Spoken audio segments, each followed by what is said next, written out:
उसको कोशिश मुझे जाना चाहिए। अगर वो जाने का क्या उपाय है, जो कर्म कुशलम।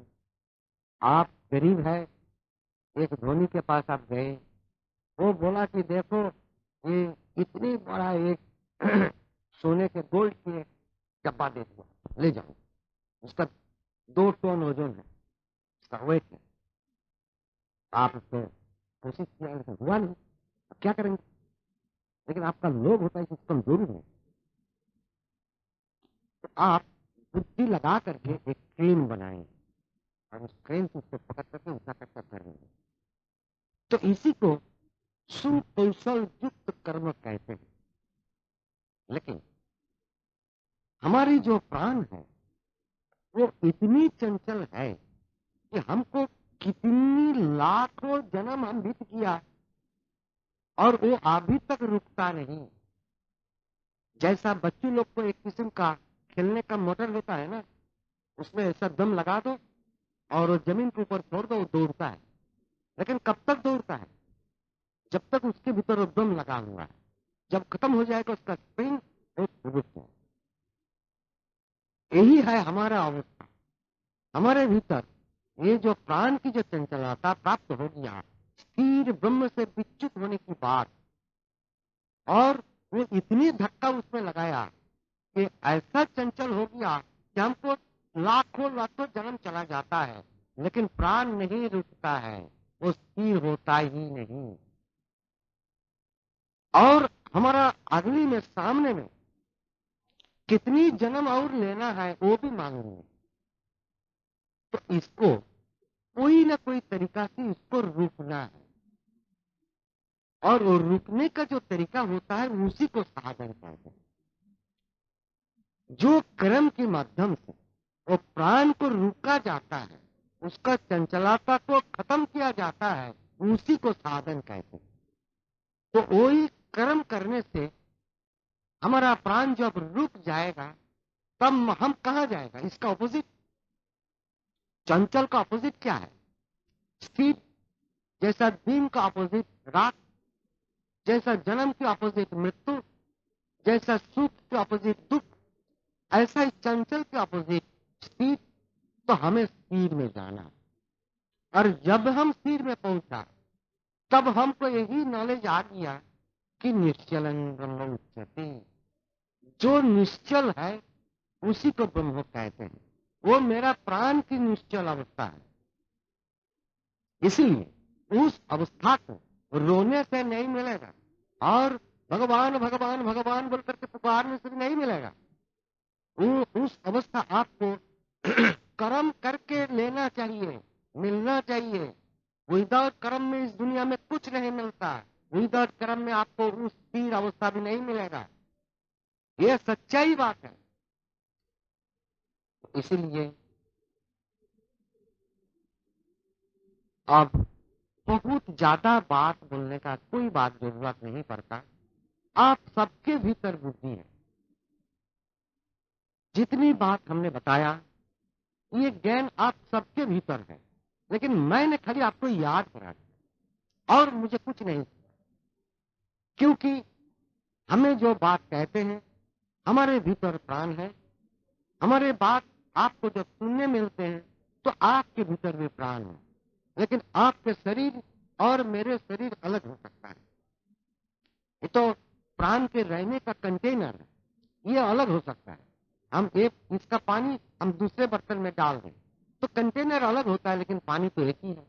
ऐसा ही हमारे भीतर जो प्राण है, आप सबके भीतर एक ही प्राण है। उस प्राण को आपको जब जानकारी होगा तो आप खुद भगवान बन जाएंगे।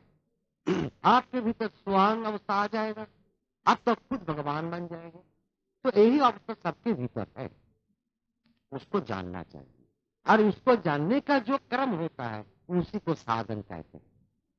तो वो साधन आप कीजिए, तो मैं ये आपको गारंटी देता हूं कि आपके मंगल हो। इसलिए क्षमाचरण लाहिड़ी बाबा ने कहते हैं कि क्रिया करने से मंगल, न करने से अमंगल। अब मंगल अमंगल क्या चीज है? जब तक हम प्राण की चंचल का अवस्था में कंडीशन में है तब तक हम इंद्रिय के अधीन रहते हैं, और तब तक हमें मंगल नहीं है। क्योंकि हम तो इंद्रिय के अधीन में हैं। और जब हम इसको छोड़ करके चंचल को हम स्थिर बना दिया, तब हम इंद्रिय के अतीत हो गया। उस अवस्था में मेरे मंगल। इसीलिए जोगराज कहते हैं कि क्रिया करने से मंगल, मतलब क्रिया करने से हमें वो स्थिरावस्था को प्राप्त हो जाएगा और हमें मंगल आ जाएगा। अगर हम नहीं करें तो जितनी जन्म बीत जाए हमें मंगल नहीं। इसलिए धनी गरीब इस दुनिया में सब मनुष्यों को रोना पड़ता है। सब मनुष्य दुखी है, लेकिन कोई ज्यादा दुखी है, कोई कर्म के ऊपर कमी दुखी है, लेकिन दुखी सभी है। लेकिन ऐसा होता है, धनी आदमी को एक गर्व होता है, एक अहमी का होता है। अरे हमें क्या है, हम तो बहुत रुपया भगवान बाजार से खरीद लेंगे। लेकिन इतनी सस्ता चीज नहीं है, वो भी एक रोज वैसे लंबा होकर के चला जाना पड़ेगा। सबकी जो हाल है, गरीब के जो हाल है, धनी का भी वही हाल है। जितने पैसा हो और न हो, उसमें कोई बात नहीं है।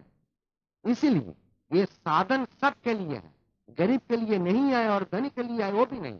और इसके साथ पैसा का कोई संपर्क नहीं है, क्योंकि ये साधन जब आप करेंगे तो आपको एक फूल भी नहीं चाहिए। आप जो बिस्तर के ऊपर सोते हैं उसी के ऊपर बैठ करके आपको करना। आपको एक मिठाई भी नहीं चाहिए, कुछ भी नहीं चाहिए, खाली आपको दो चीज चाहिए। एक नंबर चीज है कि साधन करने के लिए मनुष्य का शरीर वो भगवान की कृपा से आपको मिल गई। और दूसरा चीज है साधन करने का इच्छा। ये आपका स्वाधीनता है, इंडिपेंडेंट है। आप करें और ना करें वो आपका दिल है। लेकिन ये दिल जिसको होता है वो साधन करता है। लेकिन साधन कौन करता है? जिसका जीवन में विषाद योग आ गया और दुनियादारी नहीं करना चाहिए। बहुत जन्म जन्म बिता करके बहुत दुनियादारी किया, अब अच्छा नहीं लगता। हे भगवान, आप तुम्हारे चरणों में मुझे ले चलो। देखो, लास्ट जन्म में हम वो बड़ी बिल्डिंग को बनाया, इसके पीछे जन्म में हम वो बिल्डिंग बनाया, और इस जन्म में आकर के इस बिल्डिंग बनाया। लेकिन इस जन्म में आकर के वो लास्ट जन्म का वो बिल्डिंग हम भूल गए। वह जो मेरे परिवार और संसार सोचते थे वो अभी तक भी है, लेकिन अब हम भूल गए। तो ये जो भूलना है ये भी मेरा इनहेरेंट है। इसीलिए हम लोग भगवान को भूल गए। वो हमारे हृदय देश में रहते हैं, लेकिन हम सबसे भीतर की जो चीज है, जो सबसे भीतर में रहने वाले हैं, जिसके ऊपर निर्भर करके मैं जिंदा हूं और जो रहने के कारण से मैं सब कुछ काम करता हूं, मेरे एक केस भी जिंदा है, मेरा आंख देखता है, कान सुनता है, मैं धनी हूं और गरीब हूं, लेकिन उसको मैं भूल गया। इससे दुख और क्या चाहिए हमारे जीवन में? ये ज्ञान तो मुझे लेना है। जिस मनुष्य को ये ज्ञान आता है उसका ये जीवन धन्य हो जाता है। और जब तक ये ज्ञान नहीं होता, चलने दो उसको, मरने दो उसको, कोई रुकने वाले नहीं है। आपका बंधु आप है, आपका बंधु, आपसे बड़ा बंधु आपका कोई नहीं है, क्योंकि साधन आपको ही करना है। जैसा दूसरे भात और खाना खाने से आपका पेट नहीं भरेगा, आपको ही खाना खाना पड़ेगा, तब आपको खुदा वो चला जाएगा। आपको जब थर्स्ट लगा है तो आप ही को पानी पीना पड़ेगा, दूसरे आदमी पीने से आपको प्यास नहीं जाएगा। इसलिए जगिराज कहते हैं दर्पण के भीतर जो नदी, उससे प्यास नहीं जाता। दर्पण मैंने the mirror, the looking glass. हम यहाँ लुकिंग ग्लास को रखे हैं, वो सामने में नदी है, तो दर्पण के भीतर उसका प्रतिफलन होता है। वो उसका भीतर जो नदी दिखाई जाता है, वो नदी देखने से हमारा प्यास नहीं जाएगा। हमको प्यास मिटाना है तो वो नदी के पास जा करके दोनों मुट्ठी से हमको पानी पीना पड़ेगा। ऐसा ही आपको इस दुनियादारी से मुक्त होना चाहिए। सुख दुख जन्म मृत्यु हंसी रोना कान्ना और सबके अतीत अगर आप जाना चाहिए तो आप ही को साधन करना पड़ेगा। दूसरे करने से नहीं होगा। ऐसा एक छोटी मोटी बात हम लोग को संसार में चलता है कि स्वामी साधन करने से पत्नी को होता है, इसलिए उसको अर्धांगिनी कहते हैं। मतलब पत्नी तुम घर में रहो, तुम खाना पकाते रहो, मुझे जब भूख लगेगा तुम हमको खाना दे दो, मैं बैठ कर, मैं तो पुरुष हूँ, मैं बैठ कर साधन करेंगा और तुम दुनियादारी का काम करते रहो। क्यों? लेकिन गीता में कहते हैं स्त्रिया वैश्या शूद्रा सबको ये आत्म साधन करने का है, सब किसी का, सबको इस साधन करने का हक है। इसमें कोई किसी का छूटा नहीं, क्योंकि सबके भीतर ये प्राण है। वो पुरुष के भीतर जो प्राण है, वो नारी का भीतर भी वही प्राण है, कोई फर्क नहीं है। वो फर्क जो है वो बाहर का, शरीर का, वो कंटेनर का, लेकिन भीतर में जो प्राण है एक ही प्राण है। आप कोई एम्पल के भीतर एक पुरुष से ब्लड लीजिए, एक नारी से ब्लड लीजिए और लेबोरेटरी में भेज दीजिए और उसको पूछिए लेबोरेटरी वाले को कि अब बताओ ये जो दोनों ब्लड हम सैंपल भेजा है, इसके भीतर किसका, कौन ब्लड पुरुष का है और कौन ब्लड नारी का है, बताओ। और लेबोरेटरी वाले बोल सकता है? नहीं बोल सकता, क्योंकि दोनों का ब्लड एक ही है, लेकिन उसका ग्रुपिंग अलग हो सकता है। लेकिन ब्लड में पुरुष और नारी का फर्क नहीं है। ऐसा इस शाखा में भी फर्क नहीं है, ऐसा जन्म मरण में फर्क नहीं है, क्षुधा प्यास में फर्क नहीं है। और इस दुनिया में पुरुष भी जैसा जैसा तरीका से जिंदा रहता है, नारी भी वैसा ही रहता है, कोई फर्क नहीं है। प्राण की तरफ से कोई फर्क नहीं रखा गया है, क्योंकि सर्वं प्राणमय जगत, वो तो सब जगह में है, सबके भीतर है और सबके भीतर रहते हुए सबको भुला दिया। इतनी बड़ा चोर और उस दुनिया में कौन होता है? इस भगवान से बड़ा चोर और कौन है? इसलिए उसको कहते हैं कि नोनी चोरा मक्खन चोरा। वो हमारे भीतर रहते हुए हमको भुला दिया कि मत हमको याद करो, हमको याद करोगे तो दुनियादारी भूल जाओगे। इसलिए हमारी मौन, चिंता, भावना, दृष्टि, श्रवण सब बाहर की तरफ रख दिया। वही भगवान प्राण कृष्ण आत्मा राम मुझे भुला दिया।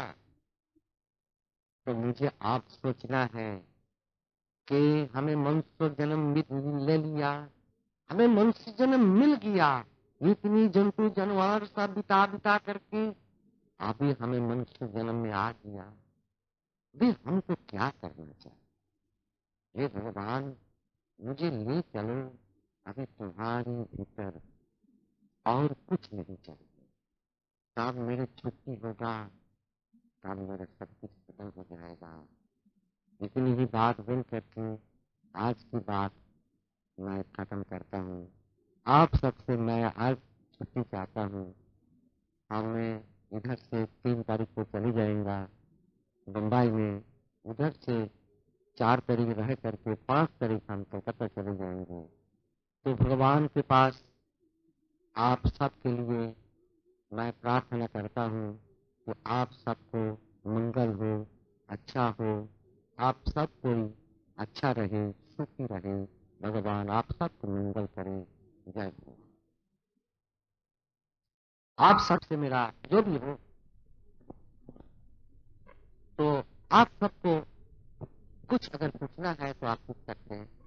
किसी का कोई प्रश्न हो, क्वेश्चन हो, आप रख सकते हैं। मेरी बुद्धि से अगर संभव हो तो मैं दे दूंगा आपको प्रश्न, और संभव नहीं होगा तो मैं हाथ जोड़ कर लूंगा। आप पूछ सकते हैं जी। सानुभव, ठीक बात। ये तो आपको पहले एक तो बात बताया कि प्रत्यक्षावगमन सुखम कट्टम अभयम। ये जो है साधन, ये प्रत्यक्ष अनुभव गम्य, इसी को सानुभव कहते हैं। सानुभव का मतलब स्व अनुभव, स्व, स्वफल, स्व मीन्स सेल्फ, हमें, हम, हमें हमारे ऊपर जो कुछ अनुभव मीन्स रियलाइजेशन होता है, हमें हमको जानने के लिए जो कुछ रियलाइजेशन होता है, इसी को सानुभव कहते हैं। इसीलिए लाहिड़ी बाबा ने कहते हैं आप ही को आप जानना, इसी को ब्रह्म ज्ञान कहते हैं। आप ही को आप जानना, इसी को ब्रह्म ज्ञान कहते हैं।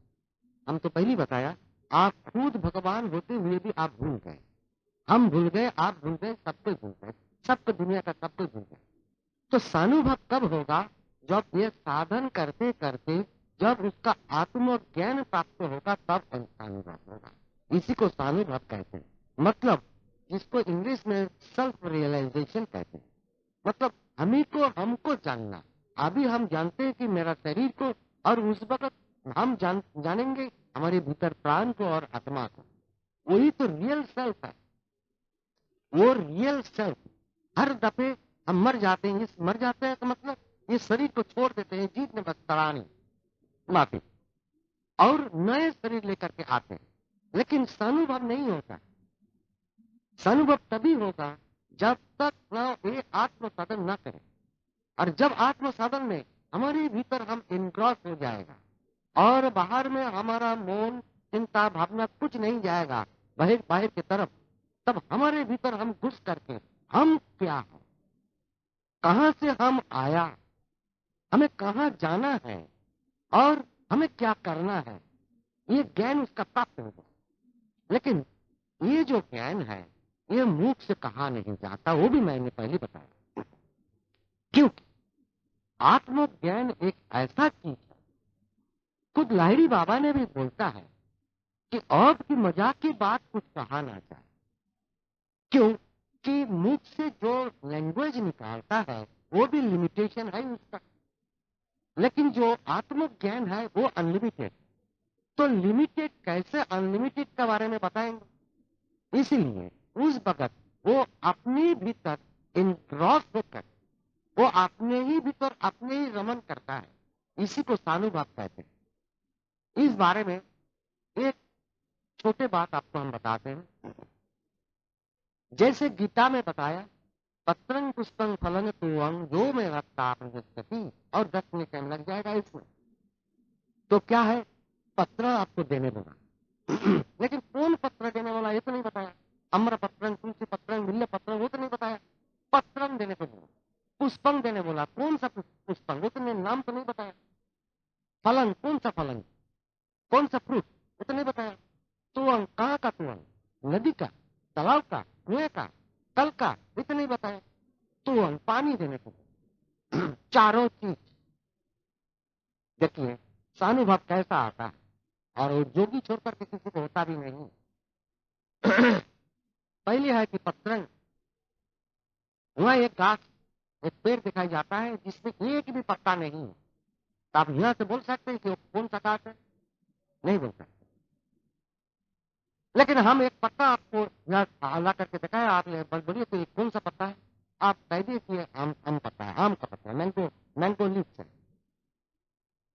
तो ये जो एक पत्ता से एक आम घास का परिचय होता है। तो इसमें पत्रंग देने का मतलब पूरा घास को दे देना, क्योंकि पत्ता जो है घास का परिचय। तो एक घास को दे देने को भगवान कहते हैं। अब पूरा इतनी बड़ा घास भगवान के चरण में कैसे दूंगा? बहुत मुश्किल होगा। लेकिन कौन सा घास है ये भी तो हमें सोचना चाहिए। वो घास क्या है वो भी गीता के भीतर बताया गया। ऐसा घास है, ऊर्ध्व मूलंग अधो शाखं असक्त प्राहुरभयम। ऐसा एक पेड़ है जिसका मूल जड़ ऊपर है और डाल पत्ती अधो शाखं वो नीचे तरफ है। ऐसा घास नहीं दिखाई देता। तो क्या भगवान भूल बताया? भगवान क्या मूर्ख है? नहीं। वो कौन घास है? जब वैसा घास इस दुनिया में है ही नहीं। वो घास है इस मनुष्य शरीर। ये शरीर में हमको पहले बताया ऊपर तरफ स्थिर है और नीचे तरफ चंचल है। इसलिए भारत का नीचे तरफ पानी घिरा हुआ है, चंचल है, ऊपर तरफ स्थिर है, हिमालय पहाड़। हमारे भीतर में मस्तक में वो स्थिर है, यहाँ से नीचे जितने किया उतनी चंचल है। इसलिए यहाँ कट जाने से कम की ब्लड आता है और यहाँ कट जाने से ज्यादा ब्लड आता है। क्योंकि नीचे में हार्ट से नीचे तरफ ब्लड का फ्लो ज्यादा होता है, क्योंकि कोई लिक्विड थिंग का उसका डाउनफॉल बेसी होता है, जैसा पहले हम बताया। अब ये शरीर वृक्ष जो होता है उसको देना चाहिए, लेकिन वो असत्य है। असत्य के मतलब अस्थायी, टेम्पोररी। वो आज है, काल नहीं है, मर गया। तो ये जो अस्थायी असत्य जो वृक्ष है, इसको भगवान को दे दो। अब लोग कैसे देंगे? ये जो हड्डी, गोश्त, खून, ये सब लेकर के जो शरीर बना है, ये पूरा शरीर को मैं कैसे दूंगा सर भगवान को? और वो लेंगे तो कैसे? बहुत मुश्किल की बात है। तो ऐसा साधन करना चाहिए वो योग कर्म सुकौशलम के माध्यम से कि मेरे पूरा शरीर बोध, all the senses of my body सब। अब हमें कोई सेंस नहीं, पूरा बॉडी का जो बोध है वो निकल। अब हम समाज में पड़ गए। तो क्या हुआ? हमारे को पत्ता देना होगा, और इस अवस्था में मुझे देना है पुष्पंग। तो ये पत्ता शरीर का सिंबल है, प्रतीक है। देखिए चाल नहीं रहा है। अभी हमें देना है पुष्पंग। कौन सा पुष्पंग? नाम तो नहीं बताया। तो पुष्प जो होता है वो है सुंदर के प्रतीक। जैसा वो पत्र हुआ शरीर के प्रतीक, ऐसा ही पुष्प है शरीर के प्रतीक, सुंदर के प्रतीक। अब वो योगी को तो समाधि लग गया। अब यहाँ से पुष्प लेकर के भगवान ले लो बोलकर के कैसे दे दो? वो तो पूजा नहीं कर सकता, उसका तो हाथ तो हिलेगा नहीं, समाधि लग गई। तो पूरा डेड बॉडी का मतलब उस वक्त। तब भी उसको पुष्पंग सुंदर देना है, लेकिन उस वक्त उसके पास क्या सुंदर है? उसके पास है अनंत आत्म ज्योति, जो हम पहले बताया। वो आत्म ज्योति में भरपूर हो गया, डूब गया। लेकिन योगी कहते हैं, हे भगवान, हे प्राण कृष्ण आत्मा राम, मुझे ये दर्शन भी नहीं चाहिए, ये भी तुम ले लो। चला गया उसका। उससे सुंदर तो इस जगत में कुछ है नहीं, आत्म ज्योति से अधिक सुंदर। आप उसको थर्ड आइटम देना है, फलन। लेकिन फलन मतलब फ्रूट्स नहीं, फलन की मतलब रिजल्ट। आप उस वक्त वो फलन हो, आम जाम ताल बेल को कैसा देगा? वो अपेल भी नहीं दे सकता है, क्योंकि उसको तो हाथ हिलेगा नहीं, वो तो एकदम डेड बॉडी का माफी हो। कैसा फल का भगवान को देगा? तो वो फल है रिजल्ट की प्रतीक। क्या रिजल्ट है उस वक्त योगी को? इतनी जो लंबी साधन करके पत्रंग पुष्पंग दोनों चीज दे दिया, मतलब शरीर बोध और आत्म ज्योति जो दर्शन होता था, ये दोनों देने के बाद उसका क्या हुआ? अब वह उसको इतनी लंबा साधन करने के कारण जो कुछ साधन के रिजल्ट मिला है, अब उसमें क्या रिजल्ट मिला? उसको मिला बहुत से जगह जो ऐसे। देखो खेल दिखा, देखो हमारे हाथ में संग मिठाई लिया, ये लोग प्रसाद, ये तो मैजिक की बात। लेकिन उस वक्त वैसा हिम्मत जोगी का आता है। लेकिन जोगी क्या कहते हैं? हे भगवान, देखो हम जमीन छोड़ करके आसमान में उठ गया। लेकिन सच्चाई जोगी क्या कहते हैं? हे भगवान, मुझे ये मैजिक नहीं चाहिए, ये जगही सरजम मुझे नहीं चाहिए, ये भी तुमने ले लो। अब उस वक्त उसको देना चाहिए तुअंग, मतलब पानी। पहले हम बताया कि पानी जो है वो निराकार ब्रह्म के प्रतीक।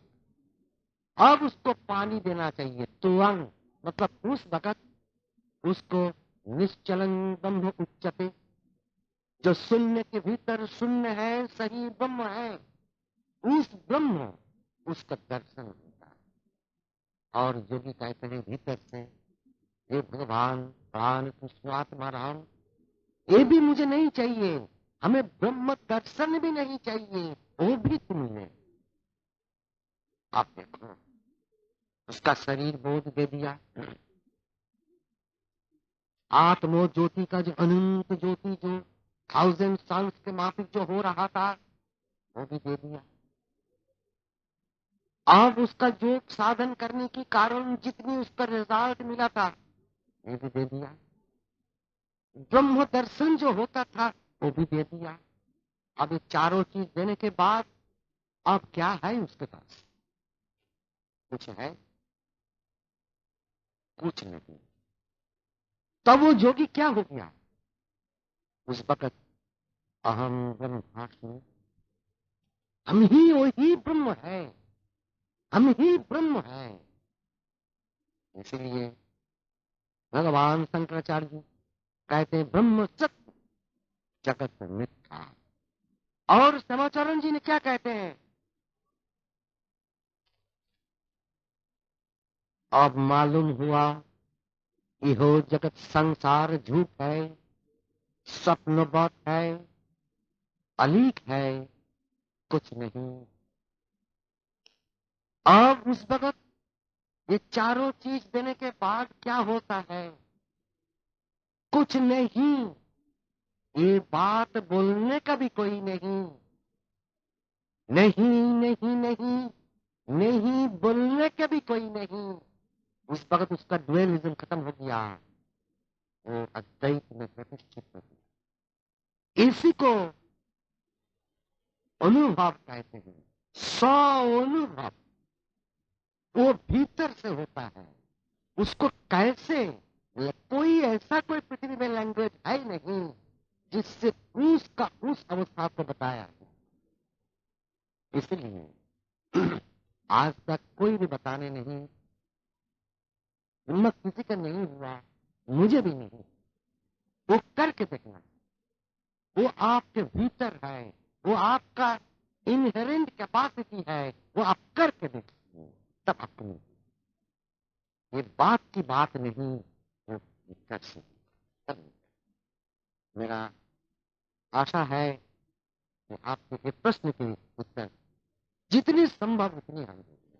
और भी कोई किसी का कोई प्रश्न हो तो आप पूछ सकते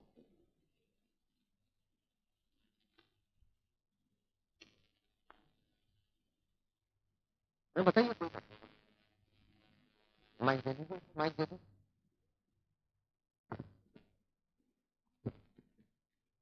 मुझे ऐसा लगता है कि आप मतलब यहाँ पर जो भी श्रोता उपस्थित है उनके सभी के मन में यही प्रश्न होगा, और इसलिए मैं यहाँ पर आके पूछ रही हूँ कि एक तो मैंने योगी कथामृत पढ़ा तो तब भी मुझे क्रिया योग क्या है ये पूरी तरह से नहीं समझा है। आपके व्याख्यान में भी मुझे यही उत्सुकता थी कि क्रिया योग क्या है, वो भी मुझे अभी नहीं समझा है।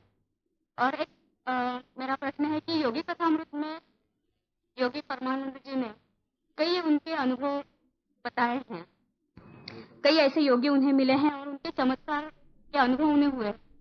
हम सामान्य लोग जो होते हैं वो तो ज्यादातर चमत्कार के पीछे ही जाते हैं और बाद में जो आत्म साक्षात्कार वगैरह है उनकी अनुभूति हमें बाद में होती है, लेकिन उसकी तरफ जाने के लिए हमें कुछ चमत्कार, कुछ अनुभूति की आवश्यकता होती है। तो मेरा ये प्रश्न है कि क्या आपने भी कुछ ऐसे अनुभव किए हैं? अगर हैं तो हमें आप बताएंगे क्या? और क्रिया योग क्या है वो बहुत ही मेरे ध्यान में अभी तक नहीं आया, तो आप बताएंगे क्या? ये मेरी विनती है आप। परमहंस योगानंद जी ये भी एक महान क्रिया योगी था। उनके गुरु युक्तेश्वर गिरी, और युक्तेश्वर जी का गुरु था लाहिड़ी बाबा। मतलब लाहिड़ी बाबा से युक्तेश्वर गिरी जी को साधन मिला था, और युक्तेश्वर गिरी जी से योगानंद परमहंस जी का साधन मिला। तो क्रिया योग जो है वो तो सभी को मिलता है। जो जिसको मिला है तो बात तो एक ही है। जो साधन जो विराज ने दिए हैं वो परंपरा मिलता है हम लोग। तो आपको अगर यदि वो क्रिया योग मिले होंगे तो आपको जानते हैं कि क्रिया योग किसको कहते हैं। क्रिया योग के बारे में हम पहले इतनी बात बताया कि क्रिया की मतलब कर्म और कर्म की मतलब क्रिया। तो क्रिया योग ऐसा कर्म करना चाहिए जिससे हमें ये सब इंद्रिय रिपु को छोड़कर आत्मा के साथ युक्त हो, जो कर्म के द्वारा होता है उसी को क्रिया जो कहा जाता है। ये तो हमने पहले बताया, थोड़ा थोड़ा इसका अंदाज दे दिया हमने। और उसी को कर्म योग भी कहते हैं। हम तो पहले ही बताया कि जो क्रिया योग है वही कर्म योग है। ऐसा कुछ कर्म इस दुनिया में है, योग कर्म से कुशलम, जो कर्म करने से हमारी प्राण का चंचलता चले जाएगा और हमें स्थिर अवस्था को प्राप्त होगा। इसी को क्रिया योग और कर्म योग कहते हैं। और उसी को राजयोग भी कहते हैं। राजयोग का मतलब, राज सबसे मतलब होता है महान, जो ग्रेट। तो इससे बड़ा कर्म इस दुनिया में कुछ है ही नहीं। राजयोग का मतलब महान योग। जैसा राज विद्या मतलब महान विद्या, इससे बड़ा विद्या इस दुनिया में कुछ है नहीं। राज विद्या कैसा है कि राज विद्यम तो एकदम गोपन से भी गोपन है, और पवित्रमीदम उत्तमम, पवित्र से भी पवित्र है और उत्तम से भी उत्तम है। इसलिए ये इतनी गुज्जम है, सीक्रेट, जो कि सबको बताया नहीं जाता। वो जिसको दीक्षा मिलता है उसी को बताया। ऐसा ही गुरु परंपरा ये चलता है हमारा भारत में। तो ये सबके सामने में डिस्कशन करना नहीं चाहिए, क्योंकि ये राजगुज्जम, जब गुरु किसी को दीक्षा देते हैं उस वक्त उसको बता दें। इसीलिए भगवान भी अर्जुन को कहते हैं, एवं विधा योगा, एवं विधा बहु विधा योगा ब्राह्मण। तो ब्राह्मण के पास जाओ और इसको जान लो। ब्राह्मण किसको कहते हैं? ब्रह्म जानति स ब्राह्मण। तो मतलब यह है कि ये जो राजगुज्जम जो है, ये इसको हम कैसे पब्लिक में बताएंगे? और इसको तो शास्त्र में तो निषेध किया। तो जो शास्त्र के ऑर्डर नहीं है और जो जोगिराज भी ऑर्डर नहीं दिए हैं, मेरे गुरु भी मुझे को ऑर्डर नहीं दिए हैं पब्लिकली बताने को, वो तो नहीं बता सकता, क्योंकि ये तो गोपन से भी गोपन। इससे गोपन तो इस दुनिया में है ही नहीं।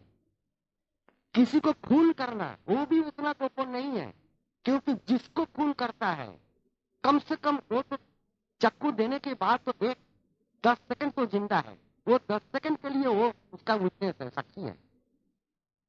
तो वो भी गोपन नहीं होता है, इसलिए पुलिस पकड़ लेते हैं खून को। तो लेकिन यह राजगुज्जम जो है, जो कि भगवान गीता के अंदर राजगुज्जम बता दिया, वो तो हम भारतवासी होते हुए उसको जरूर मन रेस्पेक्ट हमको देना ही पड़ेगा। और गुरु ने बताया, जो मैं प्रणिपातेन परिप्रश्नेन सेवया उपदीक्षन्ति। आपको पहले बताया कि ऐसा ही कोई भक्त आ जाए जिसको सच्चा ही जानने का दिल है, और उसको प्रोमिस करके वोट लेने की बात, तब एक क्रियायोग दिया जाता। तो उसको कैसे हम माइक से बोले? वो तो बोल नहीं सकता, लेकिन उसका जो बेनिफिट है वो तो हमने बताया आपके सामने में कि उसको करने से क्या होगा। सबसे बड़ा बेनिफिट आपको छुट्टी मिलेगी, आपको आना जाना इस दुनिया में बंद हो जाए। इससे बड़ा मंगल, इससे बड़ा बेनिफिट और क्या होना चाहिए हमें? हम भारतवासी होते हुए इससे बड़ा मंगल तो हमारा कोई शास्त्र में नहीं बताया। हमें जोगिराज का तो बहुत से शिष्य थे, कई 1000 शिष्य थे, तो सभी क्या करते थे? जोगिराज को आदेश सबको ही मानते थे। वैसा ही जुक्तेश्वर गिरी भी माने हैं, उनके शिष्य जोगानंद भी माने हैं, हम भी उसको मान्य करते हैं, क्योंकि हम तो उसको बाहर नहीं जा सकते। वो तो खुद भगवान कृष्ण का ऑर्डर है, वो खुद भगवान श्यामाचरण का ऑर्डर है, मैं तो जरूर उसको रेस्पेक्ट दूंगा। इससे ज्यादा तो मैं नहीं बोल सकता। और जो आप बताए कि अनुभव की बात, मैं तो उसको पहले ही बता दिया कि वो मैजिक दिखाने वाले मैं नहीं हूं कि ये देखो मिठाई आया, ये मैं नहीं। और क्या चाहिए आपको? सानुभव किसको कहते हो तो मैंने बता दिया। आपको समझ में आया कि नहीं आया वो बात दूसरी है। मैंने ये बात बताया कि आपने ही भीतर हमें जो हमारे जो मौन बुद्धि चिंता भावना जो कि बाहर तरफ भागता है, उसको प्रत्याहार करके, इस तो अष्टांग योग है ना, तो प्रत्याहार करके मतलब बाहर में नहीं जाने दूंगा, उसको भीतर में घुसा करके और अपने भीतर घुस करके आपने ही को आपने देखना, आपने ही को आपने जानना, इसको क्या मैजिक दिखाऊंगा? ज्यादा से ज्यादा तो ऐसा ही मैजिक होता है। और साधक लोग बहुत से ऐसा ही, जो कि और भी बहुत ऐसा है जो कि मैजिक दिखाता है। मैं इसे मैजिक दिखाने के लिए नहीं आया। लाहिड़ी बाबा भी मैजिक नहीं दिखाया, परमहंस योगानंद भी मैजिक नहीं दिखाया, युक्तेश्वर गिरी जी भी मैजिक नहीं दिखाया, क्योंकि ये सब ने क्रियावान था। तो क्रियावान की जो रास्ता है, ये मैजिक दिखाने वाला नहीं है। ये अपने ही भीतर सानुभव, स्व प्लस अनुभव, ये दूसरे को दिखाने नहीं है। स्व दंत स्व व मतलब सेल्फ, उस सेल्फ को अपने ही को अपने जानना है। दूसरे को क्या जानना है, दूसरे को क्या बोलना है? और दूसरे को जो खेल दिखाता है वो कुछ नहीं जानते मेरे ख्याल से। वो तो मैजिक दिखाने वाला पैसा लेने वाले हैं। ऐसा अगर कोई है तो मैं जरूर बोलूंगा तो पैसा कमाने वाले हैं। लेकिन हाँ, ये बात, एक बात हम कहूंगा, जोगीराज का एक शिष्य वो जंगल के रास्ता से जाते थे, वो शॉर्टकट रास्ता था, बोला कि दूर से हम बड़े रास्ते से नहीं जाएगा, जल्दी से एक गांव से वो गांव में हम चले जाएंगे। तो पहले पहले तो बहुत से गांव में बहुत बड़े जंगल, बड़े बड़े जंगल रहता था। तो जंगल के जो शॉर्टकट रास्ता है उससे वो जाते जाते उसका सामने में एक शेर आ गया, टाइगर। वो किताब में लिखा हुआ है। अब वो सोच लिया कि मेरे तो जमदूत आ गया मेरे सामने, और वो सोच लिया कि अभी तो मुझे बचाने वाले तो मेरे गुरु हैं, गुरु रक्षा करो। अब पीछे से क्या हुआ, हट हट ऐसा एक साउंड आया, और वो जो शेर आया है सामने में तो हंसते हंसते उधर गए। तो पीछे वो भक्त सोचते, अरे हमारे पीछे से हट हट ऐसा साउंड कौन निकला, किसने? तो उसका याद आ गया कि मैं तो गुरु को पुकारा, जरूर ऐसा ही कुछ। और तुरंत बनारस चले गए। क्या करके पाँव पकड़ करके प्रणाम किया और बोले कि गुरु जी आप तो मुझे जीवन बचा लिए। तो लाही बाबा कहते हैं, अरे क्या करें, तुम तो बहुत डर किया था और मुझे तो स्मरण नहीं आया, तो मैंने क्या करूंगा, वहां तो जाना नहीं। इसलिए जोगीराज कहते हैं, वो अपने खुद हाथ से लिखा, जो क्रिया करता है मैं उसके पास मौजूद रहता हूं। सत्य विश्वास लेकर के अगर कोई मुझे शरण करे तब मैं उसके सामने में मौजूद हाजिर हो जाऊंगा, इसमें कोई हर्जा नहीं। लेकिन ये समाचरण कौन है? मैं तो पहली बता, तो स्वयं भगवान है, वो तो निराकार ब्रह्म है, वो जोगी नहीं है। Don't think that he is the mayor of A Jogi, he is the God himself appeared in this holy soil in the form of Shamacharan Lahiri. Don't think that he is the mayor of a jogi. आप दूसरे जोगी से, हमारे माफी जोगी से उनको compare मत कीजिए। लेकिन खुद भगवान जो कि क्रिया योग का मालिक है, वो इस धरित्री में आकर के हमारे सामने में ये योग को रखे और कहते हैं कि हे मनुष्य, तुम्हें यह करना है। क्रिया सत्य और सब मिथ्या स्ट्रेट बोल दिया। लेकिन उस शेर से हाथ से उस भक्त को बचाने का अगर कोई मैजिक सोचे तो नहीं है, ये सानुभव नहीं है। मुझे जीवन में ऐसा बहुत बहुत से घटनाएं हैं, लेकिन मैं वो बोलना नहीं चाहता हूं, क्योंकि मैं तो मैजिक देखने वाले नहीं है। खाली इतना ही कहूंगा, मैं मृत्यु से घूम के आ गया तुरंत एक सेकंड स्मरण करने के साथ साथ, लेकिन उसको मैं मैजिक नहीं कहता हूं। और वो मैजिक आपका मैं नहीं बताऊंगा, हमारा गले काट देने से मैं मैजिक नहीं बताऊंगा। अगर आप चाहे भी हमको लाखों रुपया दे देने से भी मैं मैजिक नहीं बताऊंगा। और आप जो भी सोच लीजिए, लेकिन मैं मैजिक देखने वाला नहीं हूं। वो मैजिक जो दिखाता है वो आप जाइए, मैजिक आपसे मिलेगा, हमसे नहीं मिलेगा। और इसी को सानुभव मैं कहता हूं। मैं जो जानता हूं 100+ अनुभव, अपने ही को आप जानना, आप ही को आप जानना, इसी को ब्रह्म ज्ञान कहते हैं, इसी को सानुभव कहते हैं, इससे अधिक और कुछ नहीं। मेरे ख्याल से आपके प्रश्न के उत्तर मिला है कि नहीं मिला है, आप विचार करके देखिए। मेरे कुछ और बोलना नहीं।